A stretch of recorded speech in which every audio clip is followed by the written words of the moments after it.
Good day, everybody. I'm back in the car with Kenzie, who is eagerly anticipating her trip to the park today. Like I said, it's been a while since she's been, so thought I'd take her today, Sunday as well. Just wanted to give you guys a heads up, so check it out. These are non-prescription sunglasses. That's right. I went and got my LASIK procedure done, and happened yesterday. It was an interesting experience. They gave me a Xanax to deal with the stress. Never had Xanax before. It was all right. It's no Valium, but it was all right. Anyway, so yeah, I want to draw a distinction or a comparison between going for a procedure like LASIK MD and going to your regular doctor or your local hospital here in Canada. So, okay, here's a comparison. So, I've been having this issue with my throat. Hurts when I swallow on one side of my throat, which is kind of weird. Doctor couldn't really see without, sticking a camera wire thing down my throat, which he doesn't have in his office. So, he said, I'm going to refer you to a specialist. Keep in mind, though, given the state of our current medical system here in Ontario, you could be waiting a month to 6 weeks. Now, I haven't even heard from the specialist yet to arrange an appointment. I went to my doctor over this throat issue probably a month ago. It's still bothering me. That's no lie. It hasn't gotten markedly worse, but so be it. Now, contrast that to me going to LASIK MD. So back in November, early December, I think it was December, I went to the office local to me, and I said, yes, I'm thinking of doing it. So they put me through a battery of tests. It took all of about 20-30 minutes to get through the battery of tests. I said, congratulations, you're a candidate, you can do LASIK. I'm like, well, that's great, when can we do this? So, well, we got some time in December if you want to go for it. And I'm like, well, December's a little rough because the holidays, yada yada yada, got a couple of trips happening, that kind of thing. Let's do it in January. Made arrangements to do it in January. So keep in mind, that's like a month from the time I had my initial consultation to having full-fledged surgery. So schedule didn't really jive with the wife because she's got specific times that she's available to pick me up, drop me off, because of course you have to do that for LASIK. So I said, hey, can we move it to another day in January? They said, well, no, sorry. There's nothing that at that time, nothing that will coincide with that schedule of yours. But we do have an opening on December 17th. Do you want to go for it? It's a Saturday. I'm like, yeah, okay, let's go for it. So, in less than a month from my initial consultation, I'm going for the ophthalmological, I think that's what it is, procedure to basically rid me of ever having to wear glasses again. So this is a nice contrast between your private either health insurance or out-of-pocket experience when it comes to medical procedures, and something minor like a sore throat that requires me to see an ENT, ears, nose, throat specialist. Ears, nose, throat specialist, that was well over a month. I talked to my doctor about it, and I haven't even received a call yet. There's your government-paid healthcare system versus your private pay-out-of-pocket healthcare system, where really they want to serve you well. And everybody, and I mean everybody at the facility where I got my LASIK procedure done was top-notch, treated me like I was the nicest guy in the world, like they were gonna give me their daughter's name in marriage. They were like very, very accommodating, very, very encouraging. They were of the utmost professionalism. And it just shows to go what happens when you're the payer, right? They treat you good.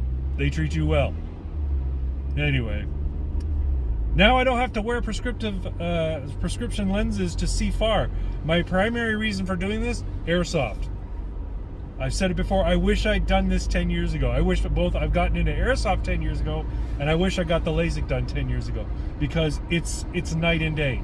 It's amazing that I can see better than I could see with my prescription lenses. They did an eye test on me today, and I am between 2020 and 2015, which is like amazing. So I'm having a great old time with my new eyes. It's a wonderful experience not to have to wear glasses. I only have to wear these glasses to protect my eyes from sun and debris and stuff for the next little bit, and then if I want to go without wearing sunglasses, fine. And yeah, I take drops every little bit. After 5 days, it's life is back to normal. I only take the what do you call it, artificial tears drops as I need them. It looks like we're gonna get a snowstorm, Kenzie. Those clouds are looking pretty gray. She doesn't like wearing her coat. That's why she's so quiet. Anyway, that's not the primary reason for this video, though. I know I took a long time to get in there. Yesterday's video was all about the Canada Man Party's first platform position. I want to talk about today's Canada Man Party's second platform position. So it says it's like 1 degree out. No, it sure as hell doesn't feel like 1 degree out. It feels like it's probably minus 10 Celsius out. It's freaking cold today.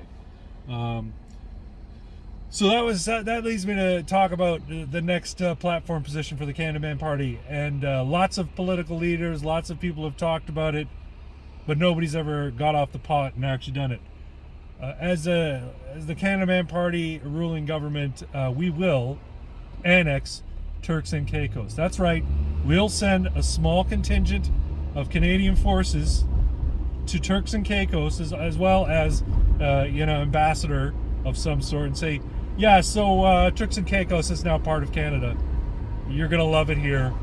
We're gonna treat you right, and you're gonna see billions of investment dollars by hardworking everyday Canadians who just want somewhere nice to go in the winter months. And that's the plan. Turks and Caicos should be a part of Canada. People have been talking about it for years. People have been talking about getting a tropical Caribbean island as part of our extended territory in Canada. And I think it's about time we did it. Global warming isn't happening fast enough.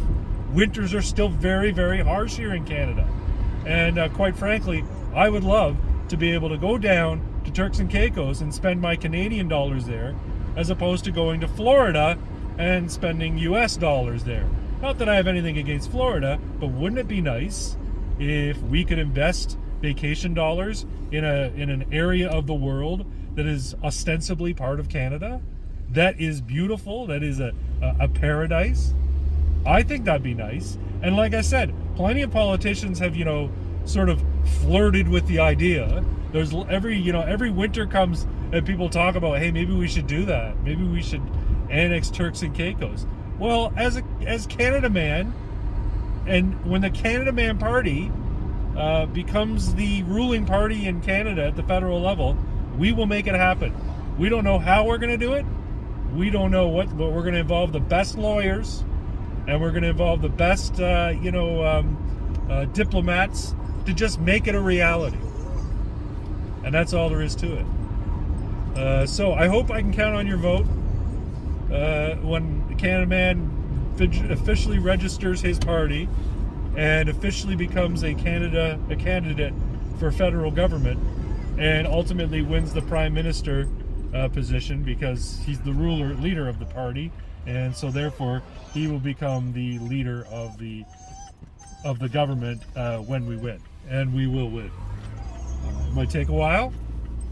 My hope is it'll take. We'll get there before Maxime Bernier gets there as leader of the People's Party of Canada. I think we have a good chance. I think people want to see a costumed hero standing in the House of Commons, and passing legislation with a mask and a full-on getup. I'm stuck here behind a guy who doesn't have a pass, and he has to pay to get in, but that's okay. Anyway, folks, that's all I really wanted to say. Kenzie's starting to get a little excited because she wants to run around the park again. You all take care. I'll talk to you all later. Take care. Bye-bye.